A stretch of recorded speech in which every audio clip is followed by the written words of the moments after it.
The galaxy had a rule. Every species breaks eventually. There is always a point where loss becomes unbearable, where fear wins, where survival demands surrender. Humans reached that point and kept going. The Galactic Council had studied war for over 10,000 years. Every species had been measured, catalogued, and classified. They knew how long a people could fight before exhaustion took them. They knew the exact percentage of population loss that caused collapse. They knew when morale broke, when fear outweighed pride, when survival instincts overruled ideology. War, to the galaxy, was a mathematical equation. Then they met humans. At first, humanity seemed ordinary, fragile even. Soft skin, slow reflexes, short lifespans. Their worlds bore scars of conflict, but so did many others. The Council assumed humans would behave like everyone else, fight fiercely at the start, bleed heavily, then stop. Every species stopped. The Year X collapsed after losing 12% of their population. The Vokari surrendered once. Their orbital infrastructure fell below 40%. The Thaun quit wars after 6 planetary cycles, no matter the outcome. The Council called it the war limit, a biological and psychological threshold no species could cross. Humanity crossed it in the first year. When the first interstellar conflict began, it was supposed to be brief, a border dispute, a demonstration of force.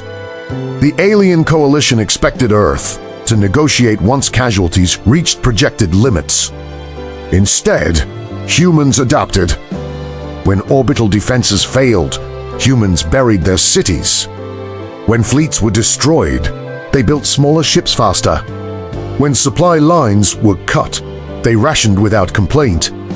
The Council analysts were confused. Casualty numbers climbed past expectations. 10%, 20, 30. Any other species would have fractured by now. Humans did not fracture. They mourned. Yes, they buried their dead.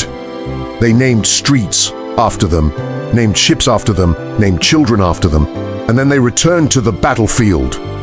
What alarmed the galaxy was not human strength, it was human memory. Humans remembered every defeat, every massacre, every broken promise. They archived pain like data, passed it down like heritage. Their soldiers fought not just for territory, but for ancestors they had never met and descendants they would never see. The war dragged on. Alien commanders began reporting anomalies. Human units continued fighting even when retreat was the logical option. Entire battalions held positions long after supply exhaustion, not because they expected victory, but because they refused to yield ground bought with blood. When asked why they did not withdraw, captured human officers gave the same answer. Because stopping hurts more. The Council thought it was bravado. It was not. Humans had evolved through internal conflict long before reaching the stars. They had fought themselves for resources, beliefs, borders, names, and histories. War was not an exception in their psychology. It was a recurring condition. And unlike others, humans did not see war as a phase. They saw it as a burden to be carried until it ended, no matter how long it took. By year 4, the Council realized their models were useless. Human morale did not collapse. It hardened. Losses did not weaken resolve. They refined it. Every fallen city became a symbol. Every destroyed ship became a lesson. The alien coalition attempted terror tactics, planetary bombardments, civilian targets, psychological warfare. Humans responded with silence, then retaliation. They did not strike immediately. They studied, they waited, they learned alien patterns, habits, fears. And when they struck, it was precise, devastating, and personal. Human war doctrine shifted. They stopped fighting for victory. They fought for endurance. A captured alien admiral later testified before the council. "They don't fight to win," he said. "They fight to make sure you lose the will to continue." Alien species had limits because their biology demanded it. Humans had no such limit because their culture rejected it. The longer the war continued, the more humans normalized it. Children grew up under Starfall's sirens. Schools taught evacuation drills alongside mathematics. Factories converted permanently to wartime production. Peace became theoretical. The council panicked. They proposed ceasefires. Humans rejected them. They offered territory. Humans refused. They threatened extinction. Humans prepared for it. That was when the galaxy finally understood. Humans did not measure war in years or losses. They measured it in purpose. As long as a reason existed, they continued. When the council asked what would finally make humans stop, the human delegate did not answer immediately. He looked tired, older than his species' years, but his eyes were steady.